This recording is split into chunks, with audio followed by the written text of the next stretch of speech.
I'm David German. I'm one of the partners at Vanaman German, which is a special education focused law firm. And good morning. I'm Melinda Bird. I'm Senior Litigation Counsel at Disability Rights California, and we're a statewide organization representing adults and kids with disabilities, and we do a lot of special education work. Thank you. Thank you so much. So we're talking today about the case MC versus LAUSD. The decision was very recent and has been in the news. So we just want to help parents understand the implications of that court decision. So let me start with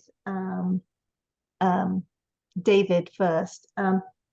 We've gotten excited about an ESY case before. Some years ago, there was a case, TM by AM versus Cornwall Central School District in another state. Why did that not apply to California? And why did we need another case? Well, we believe that it should have applied and that was the correct ruling, that should be the law across the nation. However, in California, the state had, for the past several decades, had a regulation on the books saying that during extended school year, if a student was generally placed in a regular classroom, if a student was placed in a general education classroom during the regular school year, that portion of their IEP didn't have to be implemented during the extended school year. So California had provided kind of explicitly a way for districts to opt out of the obligation that was set forth in TM. And that's what we wanted to challenge. We went after that directly in this case. So Melinda, could you explain a little bit as well? Because didn't that regulation also get repealed at the same time? So how did that work with the case? After we filed the lawsuit, in filing the lawsuit, we named as defendants both the school district that had denied the student an integrated, inclusive summer program, but we also sued the State Department of Education because of the regulation that David just mentioned. The state's response was to move to repeal the regulation, but they didn't issue guidance to school districts about what they should do instead, or take any steps to undo the damage that the regulation had caused. Because the regulation had been on the books for so long, all the districts in California had an ingrained idea that they didn't have to offer any inclusive summer programs, and the quiet repeal of the regulation that started that had no impact at all. It was also caught up in the pandemic. And so, everybody went to remote. And then when kids went back to school, there were more summer school, gen ed summer school programs. So we didn't see the impact right away, but it was very clear to us that unless we pushed further, the repeal of the regulation wasn't going to be enough. And that's what we're doing in the case. Let's just talk about some of the other details of it. So in the case, the mother advocated for the core curriculum SDC class rather than the alt curriculum SDC class. And the court agreed that would be a less restrictive option on the continuum. So could districts use that case to suggest that least restrictive environment is relative or individualized, that a core curriculum class is the least restrictive environment? I don't think so. I think that what it does is adds another layer of consideration to the analysis, which we think is important. So previously, the continuum was just, how much access do you have, or at least it was thought about to solely be concerned with how much access do you have to typically developing peers. So if you had various special day classes, although they were segregated, if they were all on a general education campus, that was considered less restrictive than if you were on a separate campus, a non-public school. But among the different special day classes on a comprehensive campus where there were other classes, the analysis had been that there was really no difference in terms of restrictiveness. There was a difference in terms of the actual content of the classrooms. But in this case, the court said, well, actually, restrictiveness is a little more nuanced concept. It's not just the students you're with, it's also how close is the program to the program in a general education classroom, which is where everything starts and everything should be compared against. And so in this case, we put on a lot of evidence that having access to the core curriculum was important to the substance of the student's education, and that because that was closer to a general education classroom, that mattered. And so it was heartening that the court acknowledged that.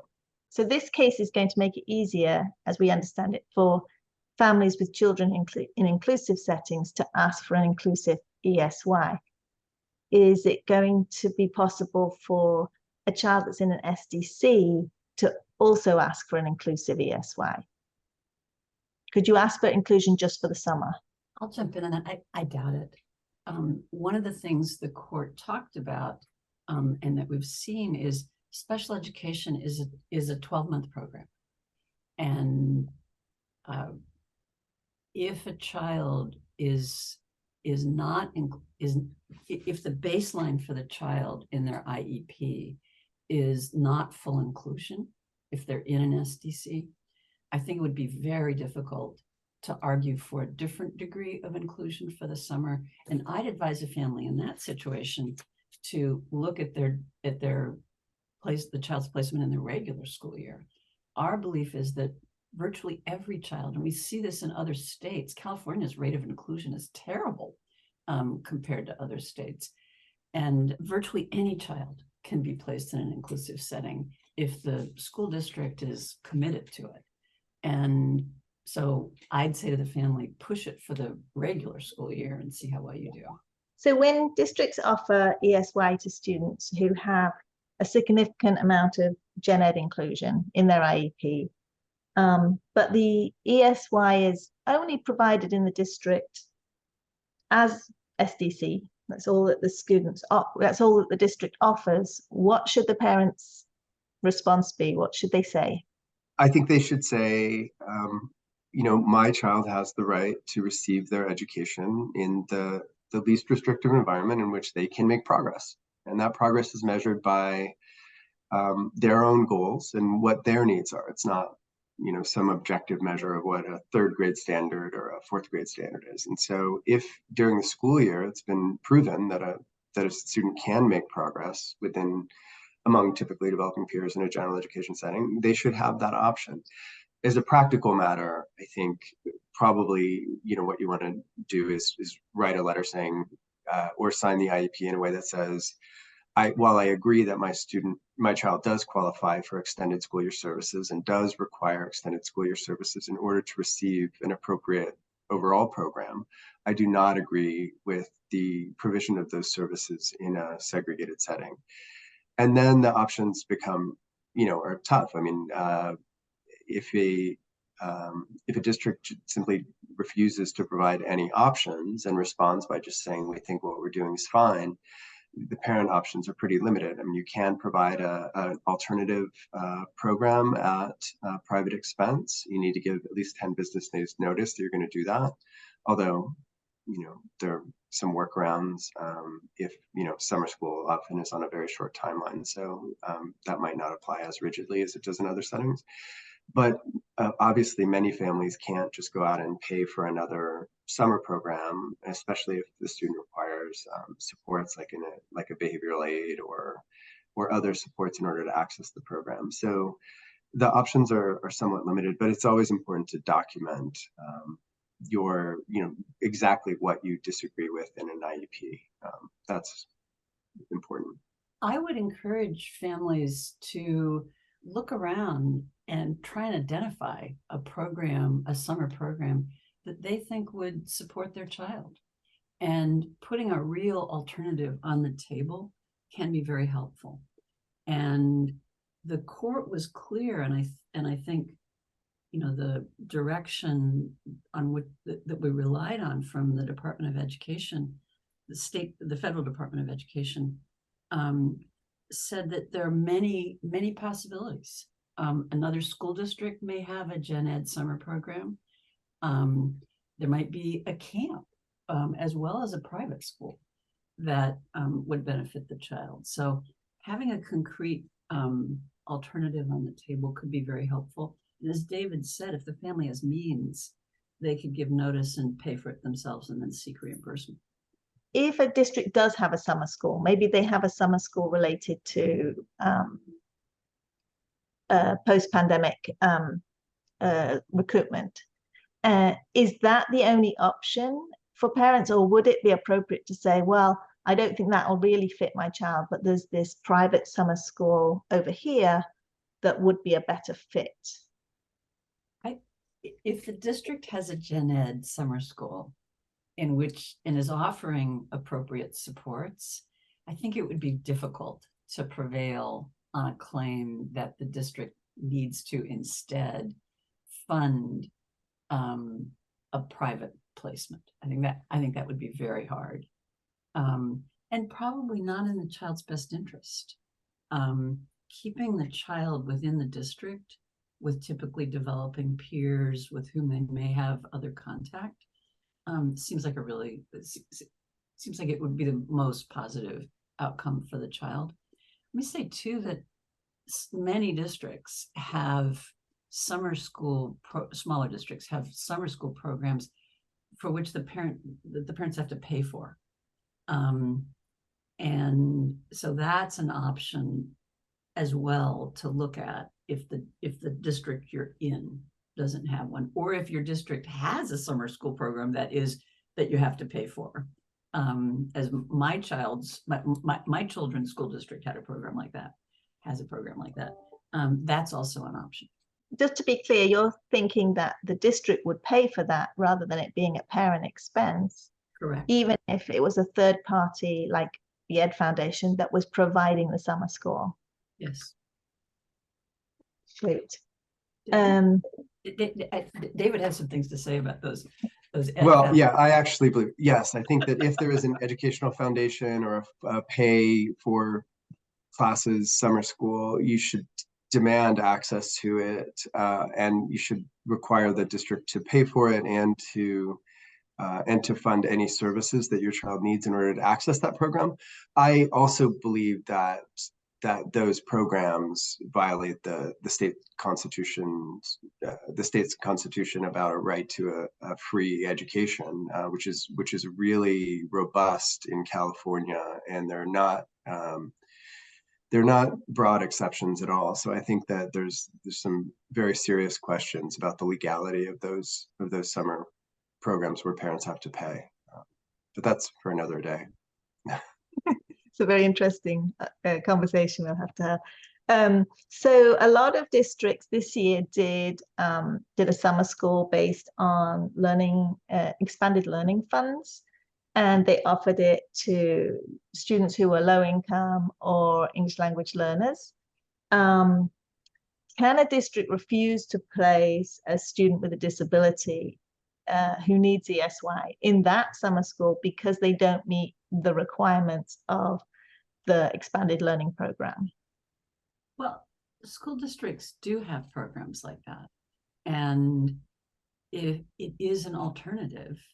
And the Department of Ed, and I think in the TM decision itself, they discussed these, I can't remember, is it Title 10? They discussed these programs as being an option for a child. So absolutely, yes, I think the district can waive those requirements and do so by relying on the guidance from the U.S. Department of Education. That's one of the examples that they can use. I believe that if there's any program that a district is providing, it's always possible for a district to, even if the funding is complicated. I mean, I think districts think, oh, it's funded primarily by this. It's called the Title I program. It's called this kind of program. I think that the district can always obtain a seat for a student with a disability and have them access the program with supports if it's something that they're providing. And so many districts are providing these summer programs, both for the expanded learning program, but also for learning loss by invitation only. So they don't advertise it, they don't say what it is. They just contact the parents who qualify.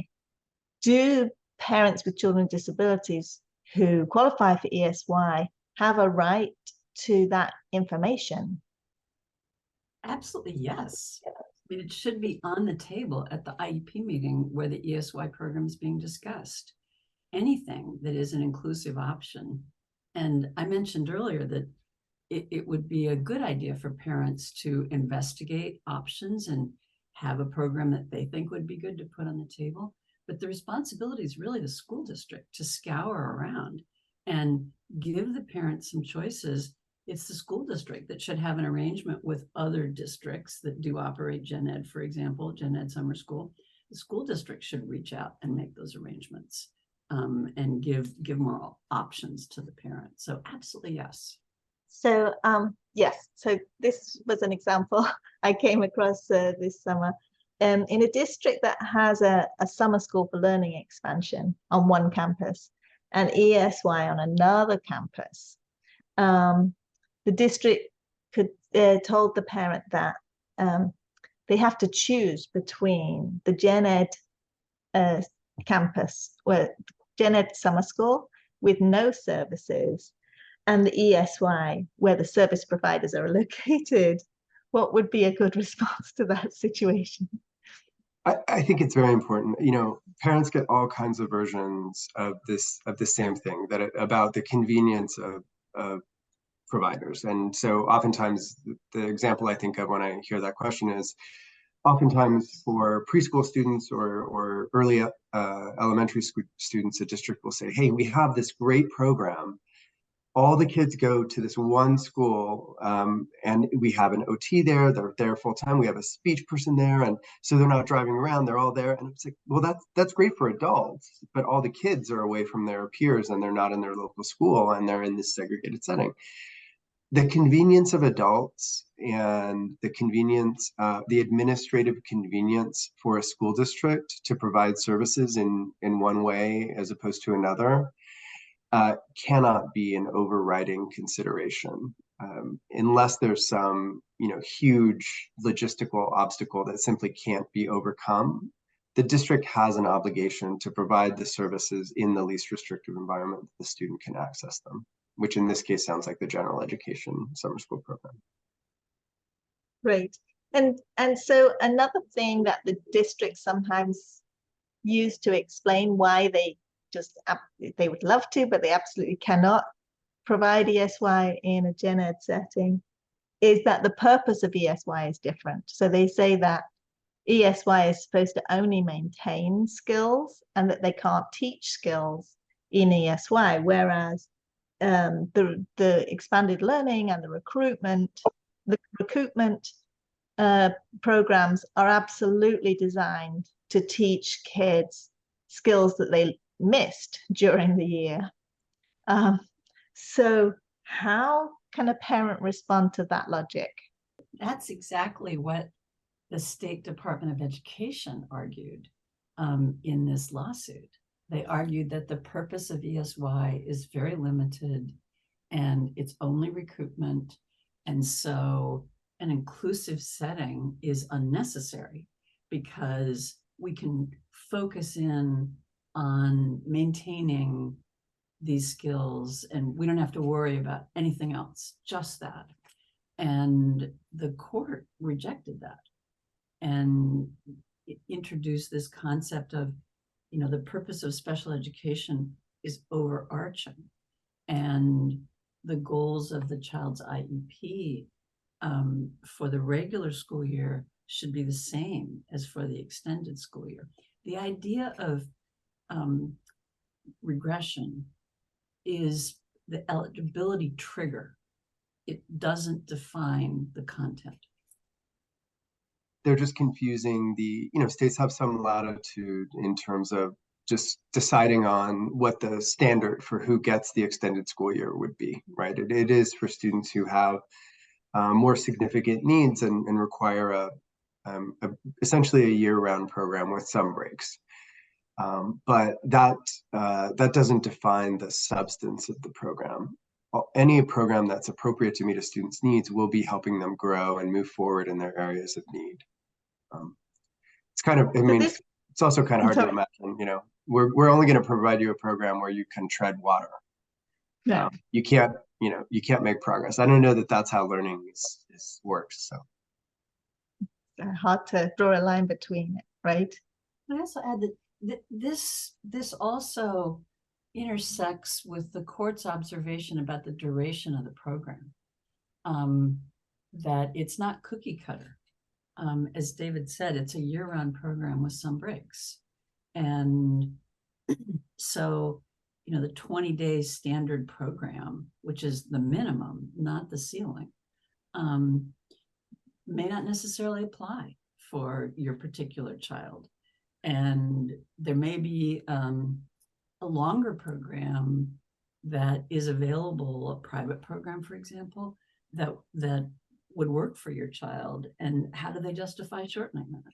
Thank you. And so this last question is a bit out there, but this summer, more kids with disabilities than ever were able to go to summer camp because the regional centers social and rec funding was restored, and people were able to have all sorts of summer camps paid for either by the regional center directly or through the self-determination.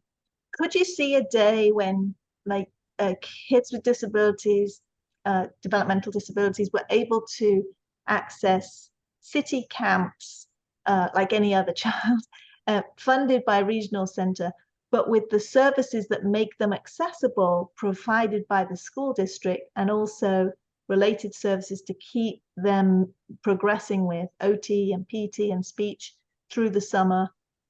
Is that a possibility? Would it be? Can you ever envision the different departments of government working together in that way? We should try and unpack that question a little bit. And so one of the questions is, what are the respective roles of the regional center and the school district? But another question is, when is a summer camp an appropriate ESY placement? And that underlying question, when is a summer camp an appropriate ESY question, is, I think, the first one to ask. And in some situations, it could be absolutely appropriate. And the Department of Education has contemplated that. It's contemplated in the Cornwall district decision that you talked about earlier. So yes, I think parents should consider summer camp programs and put that on the table for the inclusive setting appropriate for their child if the district doesn't have its own ESY program. If the district doesn't have its own inclusive summer program. The other question of how to coordinate, let me say first that if the regional center funds a summer program, it should also be providing these supports and accommodations the child needs. And so there can be, this decision may mean that regional centers could look to a district as generic funding to carry some of the cost of the summer program, but for a child who qualifies. But I think at some basic level, it's always the regional centers. It should be the regional center's responsibility to provide all the accommodations that the child needs if there's no generic funding. Mm-hmm. Yeah, and now I can see a possible cloud over our silver here, because that could mean that regional centers would push back on some kinds of summer camp as not being recreational and as pushing people to insist that the school district pay for it if it has too much education in it, right? There's always some way that we lose. but well, thank you very much for both of you for taking the case and pursuing it to the level it was pursued. We, you know, in the community, this has been something we've talked about for a long time, and we're very happy to see it be decided in such a favorable way.